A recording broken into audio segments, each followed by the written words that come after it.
Hi there. My name's Whitney, and welcome to TEFLPros. TEFLPros is your source for learning how to teach English both overseas and online.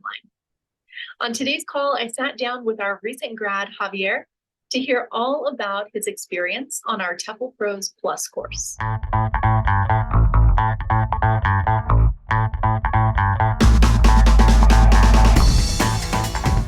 Hey, Javier, how's it going? Hey, Whitney. Good. How are you? Doing well.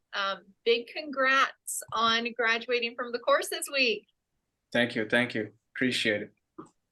You went through it like quite fast. Yeah, to be honest, I was expecting it to take a little bit longer, but I guess I was lucky and slash or bored at a couple of weekends when I was like I have all the time, so I ran past through a couple of modules, so that helped a lot. Yeah. Good. That's great. And you came on plenty of coaching calls, which hopefully helped you along the way. Definitely. All right. Well, thank you again just for hopping on here today and sharing a bit about your experience with others who might be starting their own TEFL journey. Let's hop into some questions, okay? All right.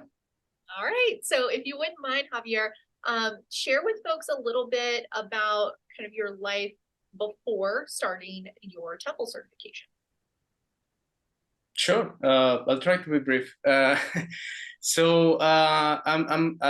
originally from Colombia. Been working as a software developer for over 10 years now, and I relocated to Germany 4 years ago because I was offered a new position here in software development, and also as an opportunity for me to test my proficiency skills in English. And I was quite grateful to have that opportunity as well. Unfortunately, after all this time, I could not feel the same level of passion for my profession as I did, when I started. So one thing led to another, and I started looking for, let's call them opportunities. I was like doing a lot of retrospectives with myself and figuring out what else am I good for. And then we can jump into, okay, I'm good in English. What can we do with that?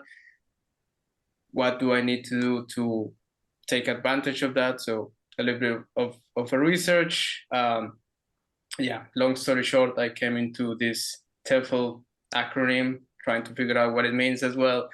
And that's how I started and took up on the course, so to speak. I hope that was good enough. Oh, that's a wonderful description. Thanks for stepping us through that. And I remember when you were on the course, Javier, that you shared with us that when you were growing up and studying English, that you had some teachers that really had an impact on your own passion for the language. Definitely. I wish I would remember their names because I'm very bad at names, unfortunately. But along the way, especially in high school, a couple of teachers, and one of them in particular was, let's say, introduced me and the class, of course, to the concept of gap filling exercises with music lyrics. And that way I found that I actually like music. I actually like a specific genre of music. And that also triggered another opportunity for me to learn English in another way. So yeah, that's also a little bit of my history with the language, I guess. Wonderful. And what a beautiful thing to then carry forward with your future students. Hopefully, yeah. So, all right, you've taken us through some background information. You're making this transition from software development into English language teaching. I'm assuming, given your background there in the tech field, that you did your research. You would be correct to assume, yes. It was a bit of a blur at the beginning, especially when you start looking at let's say my condition is kind of special because Germany, it's very also English speaking country, especially big cities, and so on. So it's very specialized English, like maybe business English and stuff like that. But yeah, going back to the research, figuring out what TEFL is, what it means, and why is it a requirement. And yeah, it's teaching English as a foreign language, and getting accreditation or a certification for your skills of teaching English. So yeah, I did a little bit of research. I wouldn't say a lot, but it was a fair enough research to find you and your services. Yeah. And was there anything in particular, Javier, that you found yourself kind of looking for in terms of what you wanted to get out of a program? I would say so. Definitely, one key aspect that I was looking for was online friendly courses. Because when you start looking into TEFL, you realize, oh, I need to do a course. What do I need to do? We're in kind of this weird post-COVID, but we're still in COVID landscape right now that nobody has figured out completely. So there's a bit of everything. There's in-person courses, there's online courses, there's hybrid courses. So for me, the main point was that let's look for something online, something that I could, control my time and have that flexibility and that freedom. Yeah, that was the main aspect. And so then you got started. You jumped in and started studying on your TEFL. Would you mind just sharing with folks a little bit about that experience of learning how to be a language teacher? Sure. So the experience was great. I don't know how else to aggrandize it or to make it sound better. It was just great, Again, the flexibility was a big aspect, as you mentioned at the beginning. I was able to, thanks to that, I was able to finish the course fairly quickly, I would say.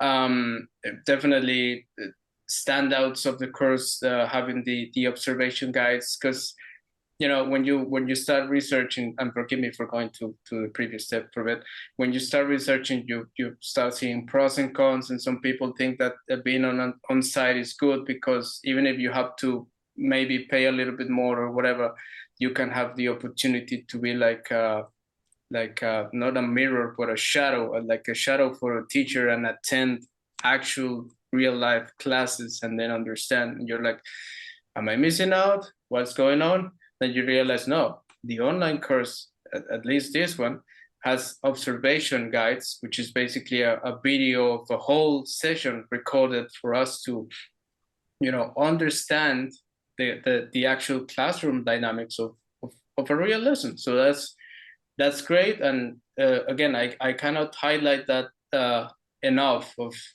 you get the beautiful thing of those two things combined, so to speak. It's like flexibility of being online, and at the same time you're able to observe real life lessons. That's very good, in my opinion. Wonderful. I know you've come on plenty of coaching calls, and we encourage questions about those observation videos. Sometimes you might see a teacher do something and you're like, why did they do that? I feel like you might have asked a question like that. A couple of those, yeah. It's good, right? I mean, there is no perfect lesson. Every teacher has their own style, their own way of thinking through or adapting to situations, circumstances. So all good food for thought. Definitely. I can recall a couple of lessons where, well, you sometimes you don't have the full picture, right? So maybe the teacher failed. I'm not claiming anything, by the way, it's just an example. Maybe the teacher failed to give proper instructions at the beginning, so you see one or two students picking up a phone call in the middle of the class, and then the teacher is like, oh, shoot, what can I do? But they managed to keep going and get them interested all over again. It's amazing to see that kind of development. And as you mentioned, yeah, it's like you cannot expect perfection. You can also you need to be a little bit empathetic in that aspect of it's not going to be 100% amazing all the time.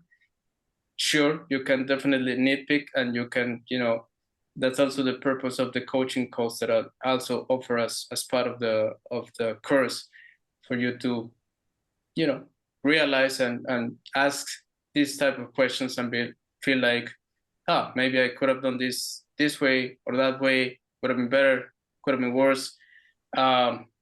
And that's the beauty of it, having the opportunity of not only watch it once, but rewatch it as many times as you want and come to a proper conclusion, or maybe you just want to hop in a coaching call and ask about it, get more feedback from your peers that are also doing the course.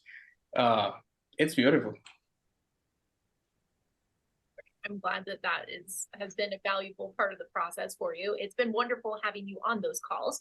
We hope to see you continuing on those calls as you jump into some teaching. Me too. So on that note, just real quick, what are your thoughts about next steps? Oof. Yeah, that's a big question at the moment. Because 1 month ago was the big question was, should I do this or not? And now the question is, what am I gonna do with it? But yeah, it's as I mentioned a bit ago, it's a bit complicated. Don't get me wrong, I definitely appreciate the whole relocation aspect and the whole vibe of getting to learn the different culture and socialize and everything. I admit I get a little bit, and apologies for the language, I got a little bit screwed with COVID and everything. Regardless, I've had great times, and I've met a lot of great people that I wouldn't have done otherwise. So I would say, if you're in that mindset of wanting to explore a different culture and a different country, different city, whatever, definitely go for it. But going back to my situation, yeah, I don't know. One option in my mind is try to do that with Spanish. I have the advantage of being native speaker Spanish, right? And on top of the not so much the certificate, but the teaching, or the learnings, I should say, that you get from the course itself can easily be applied to Spanish as well. You just change the language. So that's an option that I'm probably going to be looking for, see if I can get away with that while being here.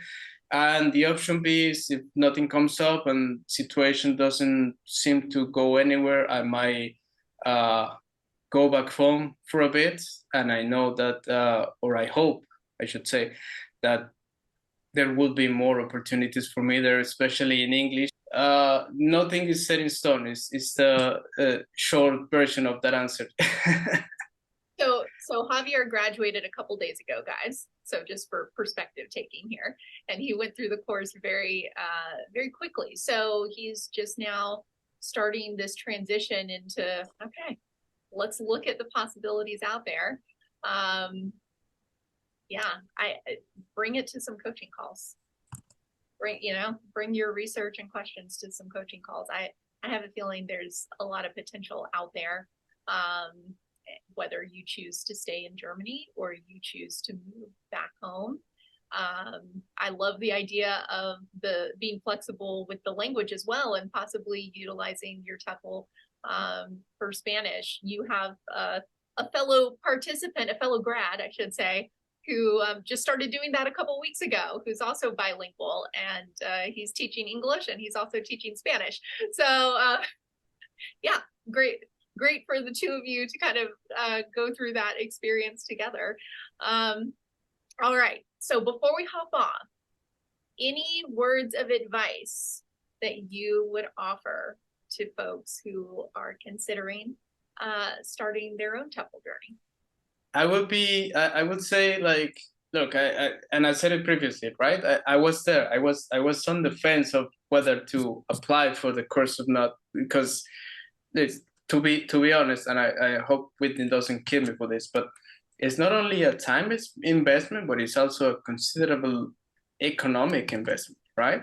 So you need to also be aware of those conditions, and I would say do a proper research, even if you don't choose TEFLPros, but I would definitely suggest you do. But do a proper research about qualifications of other offers, other courses, or maybe the amount of hours that you would need, and so on. Or maybe you're even hesitant about the thing itself. If it is your thing, look, I'm not a native speaker according to everyone. Apparently I'm good. I'm still on the fence about that as well, to be honest. But I would say if you're really passionate and if you feel like you want to contribute, whether it is through volunteering or just straight up finding a teacher position, the end goal, in my opinion, is you're contributing to the success of others so that they can be in your position or hopefully better, right? Again, I got this opportunity to relocate mainly because of my ability, right? My proficiency. I want to help others achieve the same.